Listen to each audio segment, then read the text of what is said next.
एक बार शीतला माता ने सोचा, आज पृथ्वी का भ्रमण करती हूँ, वहां जाकर देखती हूँ कि मेरे कितने भक्त हैं, कौन कौन मेरी पूजा करता है।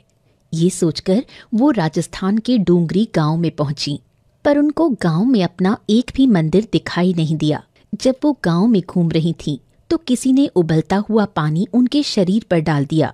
उनका पूरा शरीर जल गया। शरीर में बड़े बड़े फफोले हो गए और जबरदस्त जलन होने लगी। वो पीड़ा से छटपटाती हुई इधर उधर भागने लगी। सहायता के लिए लोगों को बुलाने लगी, पर कोई नहीं आया। थोड़ा आगे जाने पर एक कुम्हारिन बैठी दिखाई दी। वो मिट्टी के बर्तन बना रही थी। उसने बुढ़िया माँ को दर्द से कराहते सुना। उसने देखा कि उनका पूरा शरीर फफोलों से भरा हुआ है। वो जलन सहन नहीं कर पा रही थीं। उसे उन पर दया आ गई। उसने माई को बुलाकर बैठाया और एक बर्तन में ठंडा पानी भरकर उनके शरीर पर डाल दिया। जलन थोड़ी कम हुई तो उसने बूढ़ी माँ को रात का बचा हुआ राबड़ी और दही खाने को दिया। उसे खाकर शरीर को ठंडक मिली। फिर बुढ़िया ने कुम्हारिन से अपने सिर से जुएं निकालने को कहा। कुम्हारिन जब जुएं निकालने लगी तो उसने देखा कि बुढ़िया के सिर के पीछे की तरफ भी एक और नेत्र है। इसे देखकर कुम्हारिन डरकर भागने लगी। तब बुढ़िया ने स्नेह से उसे पास बुलाया और उससे कहा, तुम भयभीत ना हो, मैं शीतला माता हूँ।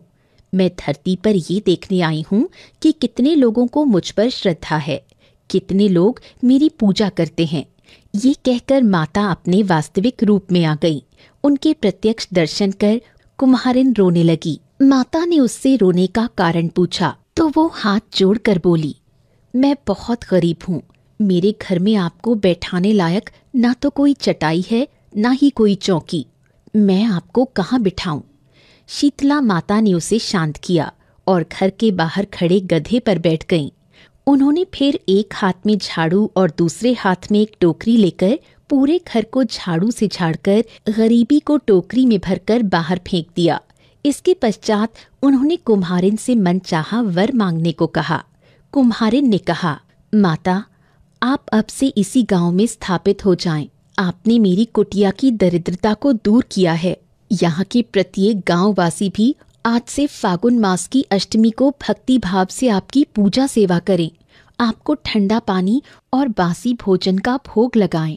शीतला माता ने कुम्हारिन की प्रार्थना को स्वीकार कर तथास्तु कहा। वो उसे करवे में पानी देते हुए बोली, तुम इसके पानी को अपनी कुटिया पर छिड़क देना। कल पूरे गांव में आग लग जाएगी, सबके घर जल जाएंगे, तब तेरी कुटिया का बाल भी बांका नहीं होगा। ये कहकर माता अदृश्य हो गई। कुम्हारिन ने माता की आज्ञा अनुसार अपनी कुटिया पर जल छिड़क दिया। रात को सारे गांव में आग लग गई, पर कुम्हारिन की झोपड़ी सही सलामत थी। अब राज्य के राजा ने ये समाचार सुना तो उसने कुम्हारिन को बुलाकर पूछा, ये चमत्कार कैसे हुआ? सबके घर जल गए, पर तेरी झोपड़ी तो ज्यों की त्यों खड़ी रह गई। कुम्हारिन ने हाथ जोड़कर शीतला माता की कहानी सुना दी और बोली, शीतला माता की कृपा से उसका घर बच गया। ये सुनकर राजा ने नगर में ढिंढोरा पिटवा दिया कि अष्टमी के दिन किसी भी घर में रसोई नहीं बनेगी और हर परिवार शीतला माता को बासी भोजन का भोग लगाएगा। तब से आज तक राजस्थान में कई परिवारों में इस दिन चूल्हा नहीं जलता। लोग बासी भोजन का माता को भोग लगाकर बासी भोजन ही खाते हैं।